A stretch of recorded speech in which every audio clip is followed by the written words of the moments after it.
Here's the Mindful Man reading Ghost School, another chapter, short chapter. The teacher's name was Miss Prim, but she was anything but. She was busty, which she did little to hide, with long legs and a far too short skirt. It was rumoured that too many nights under a sun lamp had put pay to her. Most of the boys were concentrating on her figure and not the figures in the book.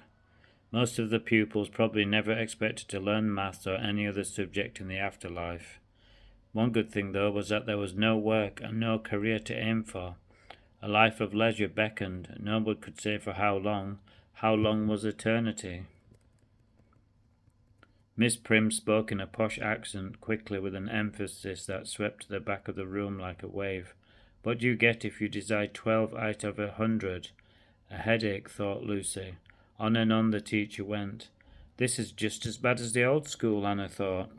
Finally the lesson ended to their relief. They were allowed to play in the school grounds, but they could go no further. The school was surrounded by a red brick wall about 100 feet high.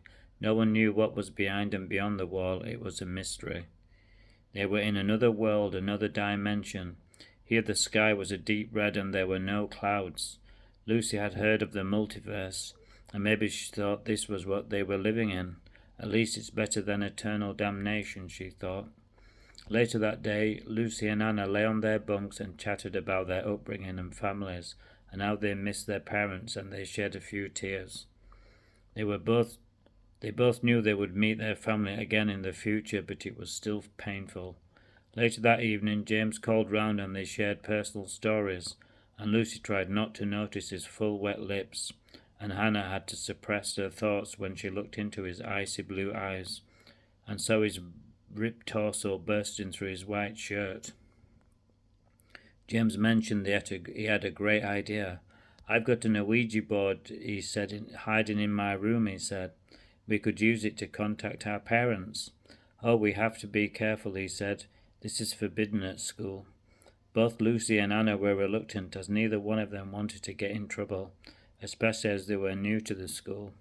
James promised he'd be careful, and they finally agreed. Secretly they wanted to impress him, and it was agreed to begin that night. A few hours later, James knocked on their door with the Ouija board hidden in his sports bag. They closed the curtains and placed it on the table. The girls looked at the letters and giggled. He dimmed the lights and told the girls to be serious, as they had to think of someone suitable to contact. They thought about contacting each other's parents, but then decided this would be too traumatic.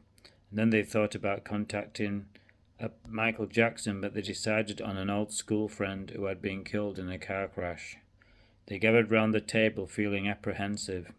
James placed a penny on the board, and they all placed their fingers on it. He told them not to cheat, and he said a prayer in the darkness.